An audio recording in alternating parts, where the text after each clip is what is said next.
تو اپنی گفتگو کا آغاز کرتے ہیں اس ذات کی تعریف اور حمد و ثنا سے جو کہ تعریف کی محتاج نہیں ہے، اس اعتبار سے بھی محتاج نہیں ہے کہ اس کی تعریف نہ کی جائے تو اس کی شان میں کمی ہوگی، اور نہ اس اعتبار سے وہ تعریف کی محتاج ہے کہ اس کی شان بیان کی جائے تو ہی اس کی شان بلند ہوگی۔ وہ ذات ہر اعتبار سے بے نیاز ہے، اس کی شان بہت بلند ہے، انسان اس کی تعریف کو بیان ہی نہیں کر سکتا۔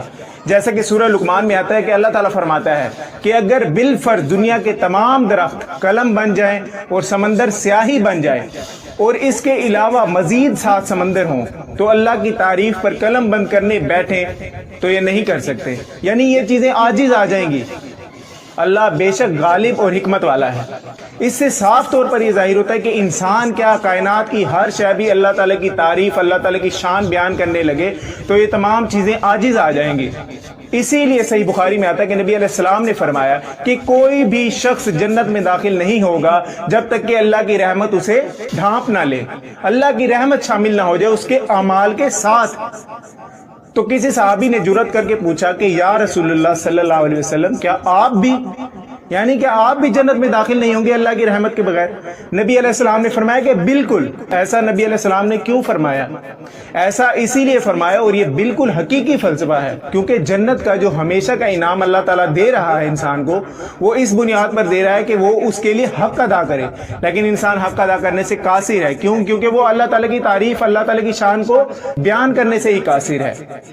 تو اسی لیے اللہ تعالیٰ نے اپنی رحمت شامل کی، جس طرح حدیث میں آتا ہے کہ اللہ تعالیٰ نے اپنے غضب پر اپنی رحمت کو غالب کیا، کہ انسان کے اعمال کے ساتھ، انسان کی نیکیوں کے ساتھ اللہ تعالیٰ کی رحمت بھی شامل ہوگی تو ہی وہ جنت میں جائے گا، تو ہی اس کو وہ مقام ملے گا۔ کیوں؟ کیونکہ وہ مقام کے لیے اس نے اتنی ایفرٹ ہی نہیں کی اور نہ وہ کر سکتا ہے، اللہ تعالیٰ کا حق ادا کرنے سے ہی قاصر ہے، تو وہ اس مقام کا حقدار ہی نہیں ہے۔ تو لہذا اللہ تعالیٰ نے اپنی رحمت شامل کی کہ کسی کی نیکیوں اور کوششوں کو دیکھتے ہوئے اللہ تعالیٰ اپنی رحمت شامل کرے گا اور اسے وہ انعام دے دے گا، جو کہ ہمیشہ ہمیشہ کا انعام ہے۔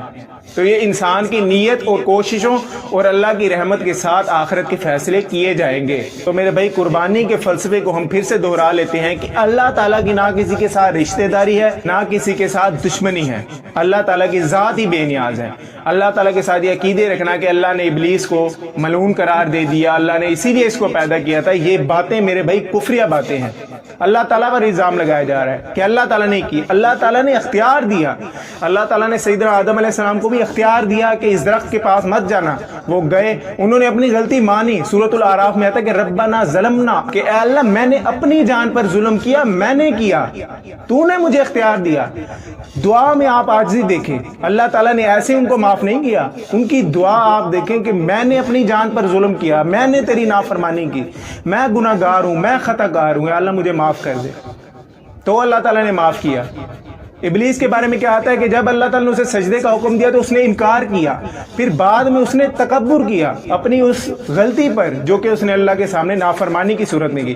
سورۃ الاعراف میں آتا ہے کہ اللہ تعالیٰ نے جب اسے مہلت دی تو اس نے آگے کہا کہ اے اللہ تو نے مجھے گمراہ کیا، اب میں تیری سیدھی راہ پر بیٹھوں گا اور لوگوں کو گمراہ کروں گا۔ تو اس نے اللہ پر الزام لگایا اپنی گمراہی کا، تو وہ ملعون ٹھہرا۔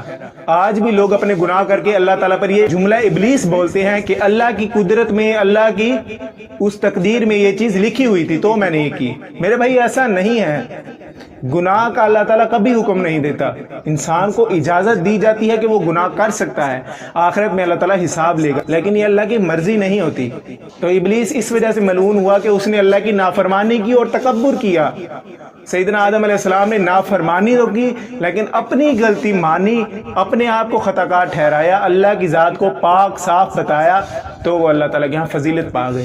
لیکن پھر بھی سیدنا آدم علیہ السلام کے ساتھ اللہ تعالیٰ نے کوئی رشتہ داری نہیں جوڑی۔ سورۃ المائدہ میں آتا ہے کہ آیت نمبر 27 سے 29 تک کہ سیدنا آدم علیہ السلام کے 2 بیٹوں کا واقعہ ان کو سنا دیجئے ٹھیک ٹھیک، کہ دونوں نے قربانی کی، اللہ نے ایک کی قبول کی، دوسرے کی قبول نہیں کی۔ دوسرا جو کہ ابلیس کے رستے پر چل پڑا تھا، تو لہذا اللہ تعالیٰ نے اس کی قربانی تک قبول نہیں کی۔